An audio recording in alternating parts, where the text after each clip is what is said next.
স্নেহের 2024 সালের নতুন বছরে সপ্তম শ্রেণীর ছাত্রছাত্রী বন্ধুরা, আশা করি তোমার সবাই ভালো আছো। আজ আমরা যে বিষয়টি নিয়ে আলোচনা করব সপ্তম শ্রেণীর ফার্স্ট সামেটিভ অর্থাৎ প্রথম পর্যায়ক্রমিক মূল্যায়নের ইতিহাসের কোশ্চেন পেপার নিয়ে। দেখো সরাসরি স্ক্রিনে কিন্তু আমরা 2024 সালের ফার্স্ট সামেটিভ অর্থাৎ প্রথম পর্যায়ক্রমিক মূল্যায়নের ইতিহাসের কোশ্চেনটা দেখতে পাচ্ছ। ফুল মার্কস তোমাদের রয়েছে 15 আর সময় তোমাদের রয়েছে 30 মিনিট। একের দাগে রয়েছে সঠিক উত্তর নির্বাচন করে লেখো যে কোনো তিনটি, প্রতিটি প্রশ্নের মান 1 করে 1 × 3 = 3। প্রথম, বঙ্গ নামটি প্রথম উল্লেখ পাওয়া যায় অর্থশাস্ত্রে ঐতিরেয় আরণ্যকে, মহাভারতে না রামায়ণে? উত্তর হবে ঐতিরেয় আরণ্যকে, ভারতে।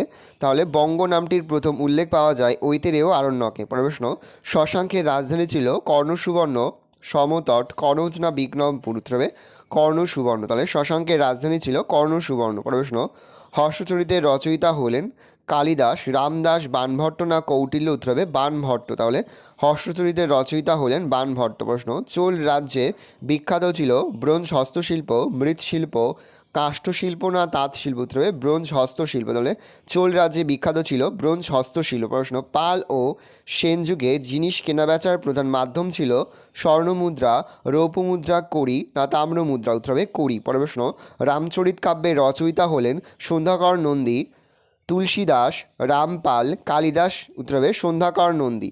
দুয়ে দাগে রয়েছে নিচের প্রশ্নগুলির উত্তর লেখো 4 থেকে 5টি শব্দ বা একটি বাক্যের মধ্যে যে কোনো দুটি। প্রতিটি প্রশ্নের মান 1 করে 1 × 2 = 2। প্রথম, সুবা শব্দের অর্থ উত্তর লিখবে সুবা শব্দের অর্থ প্রদেশ বা রাজ্য। প্রশ্ন, বাংলার প্রথম স্বাধীন রাজা কে ছিলেন? উত্তর লিখবে শশাঙ্ক। তাহলে বাংলার প্রথম স্বাধীন রাজা কে ছিলেন? উত্তর লিখবে শশাঙ্ক। প্রশ্ন, সেন বংশের প্রতিষ্ঠাতা কে? উত্তর লিখবে সেন বংশের প্রতিষ্ঠাতা ছিলেন সামন্ত সেন। প্রশ্ন, গীতগোবিন্দম কাব্যের রচয়িতাকে? উত্তর লিখবে জয়দেব। প্রশ্ন, নালন্দা বৌদ্ধবিহার তৈরি হয়েছিল কোন সময়? উত্তর লিখবে 5ম শতকে।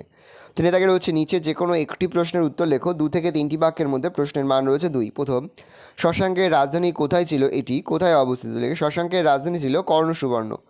অবস্থান, বর্তমান মুর্শিদাবাদ জেলার চিরুটি রেল স্টেশনের কাছে। রাজবাড়ি ভাঙায় প্রাচীন রক্তমৃত্তিকা বৌদ্ধবিহারের ধ্বংসাবশেষ পাওয়া গেছে। এর কাছে কর্ণসুবর্ণ অবস্থিত ছিল। কর্ণসুবর্ণ স্থানীয়ভাবে রাজা কর্ণের প্রাসাদ নামে পরিচিত। পরবর্তী, কৈবর্ত বিদ্রোহ কবে এবং কার বিরুদ্ধে হয়েছিল? আনুমানিক 1070 থেকে 71 খ্রিস্টাব্দে কৈবর্ত বিদ্রোহ হয়েছিল। পাল রায়দের দুর্বলতার সুযোগে দ্বিতীয় মহিপালের শাসনকালে কৈবর্ত নেতা দিব্য বা দিব্যক বিদ্রোহ করেন। এই বিদ্রোহে আরও 2জন নেতা ছিলেন, রুদক এবং ভীম। প্রশ্ন, ব্রহ্মদেয় ব্যবস্থা বলতে কী বোঝো? দক্ষিণ ভারতে মূলত চোল শাসনকালে কৃষি জমির পরিমাণ বাড়ানোর জন্য ব্রাহ্মণদের অনেক সময় জমি দান করা হতো। তারা অনাবাদি জমি এবং জঙ্গল পরিষ্কার করে বসতি তৈরি করতেন। ব্রাহ্মণদের কিছু জমি দেয়া হতো যার কর নেওয়া হতো না। এই জমিদানের ব্যবস্থাকে ব্রহ্মদেয় ব্যবস্থা বলা হতো। বল্লাল সেনের লিখিত 2টি গ্রন্থের নাম কি? তুলে বল্লাল সেনের লিখিত 2টি গ্রন্থের নাম হচ্ছে দান সাগর ও অদ্ভুত সাগর। 4 দাগে রয়েছে নিচের যে কোনো একটি প্রশ্নের উত্তর লেখো 4 থেকে 5টি বাক্যের মধ্যে। প্রশ্নের মান 3। প্রথম, গৌড়তন্ত্র বলতে কী বোঝো? গৌড় রাজা শশাঙ্কের শাসনকালে গৌড়ে যে শাসন ব্যবস্থা গড়ে উঠেছিল তাকে বলা হয় গৌড়তন্ত্র। কেন্দ্রীয় শাসন ব্যবস্থা, শশাঙ্কের শাসন ব্যবস্থায় রাজ্যে এক শ্রেণীর কর্মচারী বা আমলা শ্রেণী গঠন করা হয়, যারা গ্রামের স্থানীয় লোকেরা যেসব প্রশাসনিক কাজকর্ম করত সেই সব কাজের দায়িত্ব গ্রহণ করে। ফলে গৌড় রাজ্যে এক নতুন ধরনের শাসন ব্যবস্থা গড়ে উঠেছিল, যেখানে কেন্দ্র থেকে সমগ্র রাজ্যের গ্রামান্তর পর্যন্ত প্রশাসন কেন্দ্রীয় সরকারের দ্বারা নিয়ন্ত্রিত হতো। পরে হচ্ছে মৎস্যন্যায় কি? খুবই গুরুত্বপূর্ণ একটা প্রশ্ন। পয়েন্ট করে ভূমিকা, শশাঙ্কের মৃত্যুর পর খ্রিস্টীয় 7ম শতকের মধ্যভাগ থেকে 8ম শতকের মধ্যভাগ পর্যন্ত প্রায় 100 বছর ধরে বাংলায় যে রাজনৈতিক বিশৃঙ্খলা ও সামাজিক অনাচার চলেছিল তাকে মৎস্যন্যায়ের যুগ বলা হয়। আক্ষরিক অর্থ, মৎস্যন্যায় শব্দটির আক্ষরিক অর্থ হলো মাছের মতো আচরণ। কৌটিল্যের অর্থশাস্ত্রে মৎস্যন্যায়ের উল্লেখ আছে। প্রকৃত অর্থ, পুকুরের বড় মাছ যেমন ছোট মাছকে খেয়ে ফেলে, শশাঙ্কের মৃত্যুর পর তেমনই শক্তিশালী লোক দুর্বল লোকেদের উপর অত্যাচার করে। এই অরাজক অবস্থায় মৎস্যন্যায় নামে পরিচিত। অবসান, শেষ পর্যন্ত বাংলার প্রভাবশালী লোকেরা মিলে খ্রিস্টীয় 8ম শতকের মধ্যভাগে আনুমানিক 750 খ্রিস্টাব্দে গোপাল নামে একজন সামন্ত রাজাকে বাংলার রাজা নির্বাচন করে। এর ফলে মৎস্যন্যায় যুগের অবসান ঘটে এবং পাল বংশের রাজত্ব শুরু হয়। গোপাল ছিলেন পাল বংশের প্রতিষ্ঠাতা। পাল ও সেন যুগে কর ব্যবস্থা কেমন ছিল? পাল ও সেন যুগে রাজারা বিভিন্ন ধরনের কর সংগ্রহ করতেন। কৃষিকর, রাজারা উৎপন্ন ফসলের 1/6 কৃষকদের কাছ থেকে কর নিতেন। তারা নিজেদের ভোগের জন্য ফুল, ফল, কাঠ ও বইদের কাছ থেকে কর হিসাবে আদায় করতেন। বাণিজ্য কর, বণিকরা তাদের ব্যবসা বাণিজ্য করার জন্য রাজাকে কর দিত। অন্যান্য কর। এছাড়াও প্রজারা নিজেদের নিরাপত্তা নিশ্চিত করার জন্য রাজাকে কর দিত। সমগ্র গ্রামের ওপরেও কর দিতে হতো গ্রামবাসীদের। হাট ও খেয়াঘাটের ওপর কর চাপানো হতো। 5 দাগে রয়েছে নিচে যে কোনো একটি প্রশ্নের উত্তর দাও। 8 থেকে 10টি বাক্যের মধ্যে প্রশ্নের মান 5। প্রথম, ত্রিশক্তি সংগ্রাম কাদের মধ্যে হয়েছিল? এই সংগ্রামের মূল কারণগুলি কী ছিল? প্রাচীন ভারতে ত্রিশক্তির সংগ্রামে 3টি শক্তি হলো বাংলার পাল, পশ্চিম ভারতের গুজরাট প্রতিহার ও দক্ষিণ ভারতের রাষ্ট্রকূট শক্তি। এই 3টি শক্তি প্রায় 200 বছর ব্যাপী কনৌজ দখলকে কেন্দ্র করে সংগ্রামে লিপ্ত হয়েছিল। এটাই হচ্ছে ত্রিশক্তি সংগ্রাম নামে পরিচিত।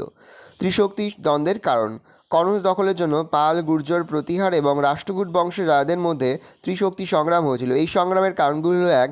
সম্রাট হর্ষবর্ধনের রাজত্বকালে তার রাজধানী কনৌজ মহোদয়শ্রী বা শ্রেষ্ঠ নগরীর মর্যাদা লাভ করেছিল। হর্ষবর্ধনের পরবর্তীকালে রাজনৈতিক গুরুত্ব বৃদ্ধি পায়। কনৌজ সাম্রাজ্যবাদের প্রতীকে পরিণত হয়। সেই সময় বোঝা গিয়েছিল যে কোনো কনৌজ দখল করবে সেই গাঙ্গেয় উপত্যকা দখল করতে পারবে। 2. গুপ্ত সাম্রাজ্যের আগে প্রাচীন ভারতে মগধে যে মর্যাদা ছিল, হর্ষবর্ধনের পতনের পর কনৌজ সেই গুরুত্ব লাভ করে। হর্ষ পরবর্তী যুগে উত্তর ভারত বা দক্ষিণ ভারতে সম্রাটদের কাছে কনৌজ দখল করা ছিল মর্যাদার প্রতীক। কনৌজ অঞ্চলের নদীভিত্তিক বাণিজ্য এবং খনিজ দ্রব্য ভারতীয় রাজাদের কাছে লোভনীয় ছিল। তাছাড়া কনৌজ ছিল গাঙ্গেয় উপত্যকার কৃষি সম্পদের সমৃদ্ধ অঞ্চল।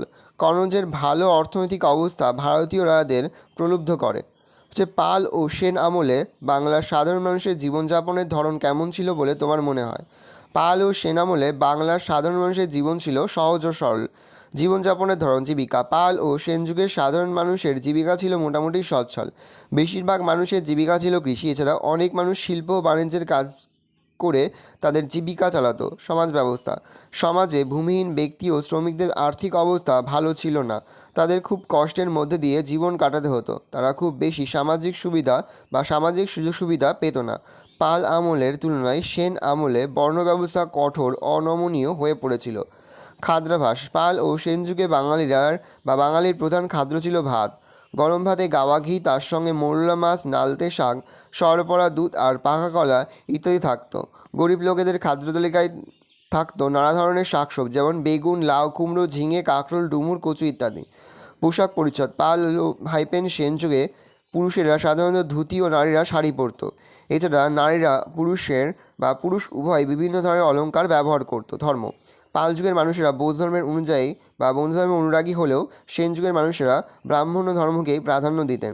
উপসংহার: সমাজে বিত্তশালী ও ক্ষমতাশালী মানুষেরা সুখে স্বাচ্ছন্দ্যে থাকলেও সাধারণ মানুষের জীবনযাত্রা সুখকর ছিল না। অনেককেই চরম দারিদ্র্যের মধ্যে জীবন কাটাতে হতো। প্রশ্ন: পাল আমলে বাংলায় শিল্প স্থাপত্যের কী পরিচয় পাওয়া যায় তা লেখো। শিল্পের ইতিহাসে বাংলার পাল আমল বিশেষভাবে স্মরণীয় হয়ে আছে। স্থাপত্য, ভাস্কর্য, চিত্রকলা সব ক্ষেত্রেই পাল আমলের অনেক নিদর্শন পাওয়া যায়। প্রাচ্য শিল্পরীতি: পাল যুগের শিল্পরীতিকে প্রাচ্য শিল্পরীতি বলা হয়। এই রীতি অনুযায়ী বা এই রীতির পূর্বসূরি ছিল গুপ্ত যুগের শিল্পকলা। পাল আমলের স্থাপত্যের মধ্যে ছিল স্তূপ, বিহার এবং মন্দির। স্তূপ: প্রাচীন ভারতে বৌদ্ধ এবং জৈনদের মধ্যে স্তূপ নির্মাণের রীতি ছিল। পাল আমলেও স্তূপ নির্মাণের রীতি লক্ষ্য করা যায়। এই সময়ে স্তূপগুলি দেখতে ছিল শিখরের মতো, তবে স্তূপ নির্মাণে বাংলায় কোনো মৌলিক ভাবনার বিকাশ লক্ষ্য করা যায়নি। এই যুগে নির্মিত স্তূপগুলির মধ্যে উল্লেখযোগ্য হল বাংলাদেশের ঢাকা জেলার আশরাফপুর, রাজশাহীর পাহাড়পুর, চট্টগ্রাম, পশ্চিমবঙ্গের বর্ধমান জেলার ভরতপুর গ্রামের বৌদ্ধ বিহার। পাল আমলে নির্মিত বৌদ্ধ বিহারগুলি ছিল বাংলার স্থাপত্য শিল্পের উল্লেখযোগ্য নিদর্শন। এই বিহারগুলি ছিল বৌদ্ধ ভিক্ষুকদের বাসস্থান এবং বৌদ্ধ জ্ঞানচর্চার কেন্দ্র। পাল আমলে উল্লেখযোগ্য বিহারগুলি হল পাহাড়পুরামের সোমপুরী, অজন্তপুরী এবং বিক্রমশীল মহাবিহার। মন্দির: পাল আমলে মন্দির নির্মাণে স্থানীয় পোড়ামাটির ইট এবং কাদার গাঁথুনি ব্যবহার করা হতো। মন্দিরের মধ্যে পাহাড়পুরমের সোমপুরী বিহারের মন্দির ছিল উল্লেখযোগ্য। 4 কোণে এই মন্দিরে গর্ভগৃহে প্রদক্ষিণ পথ, মণ্ডপ, সুউচ্চ স্তম্ভ ইত্যাদি ছিল।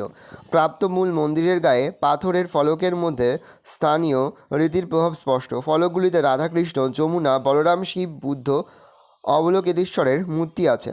উপসংহার: পাল আমলে এই সমস্ত স্থাপত্য ভাস্কর্যগুলি প্রাকৃতিক কোপে এবং মানুষের রোষে অধিকাংশই ধ্বংস হয়ে গেছে।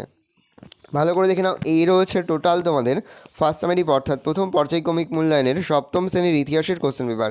ভালো তোমরা কোশ্চেনটা দেখে নাও। আশা করি ভিডিওটা ভালো লেগেছে। ভিডিওটা ভালো লাগলে ভিডিও লাইক করে দেখতে ভুলবে না। আর আমার চ্যানেল নতুন হওয়া লাল কালার সাবস্ক্রাইব প্রেস করে পাশে বেল আইকন প্রেস করো, যখন নতুন কোনো ভিডিও আপলোড করি সবার ফার্স্ট নোটিফিকেশন তোমরা পেয়ে যাও। আর এই ভিডিওটি তোমার বন্ধু বান্ধবী আত্মীয় স্বজন সবার মধ্যে কিন্তু অনেক অনেক শেয়ার করে দাও যারা এবছর সপ্তম শ্রেণীতে পড়ছে। আমরা কিন্তু ইতিমধ্যে সপ্তম শ্রেণীর প্রতি বিষয়ের সিলেবাস, প্রশ্নকার এবং নমুনা প্রশ্নপত্র কিন্তু আপলোড করে দিই। তোমরা এখনও পর্যন্ত সেই ভিডিওগুলো না দেখে থাকো, ভিডিওগুলো কিন্তু তাড়াতাড়ি দেখে নাও। তোমাদের সকলকে জানাই আগাম পরীক্ষার অনেক অনেক শুভেচ্ছা এবং অভিনন্দন। আশা করি সকলের পরীক্ষায় খুব ভালো হবে। আমরা যে মুহূর্তে বিভিন্ন স্কুলের প্রশ্নপত্র হাতে পাচ্ছি সবার ফার্স্ট ভিডিওর মাধ্যমে কিন্তু আমরা তোমাদের কাছে তুলে ধরি। তোমরা কিন্তু অবশ্যই আমাদের চ্যানেলটা সাবস্ক্রাইব করে রাখবে।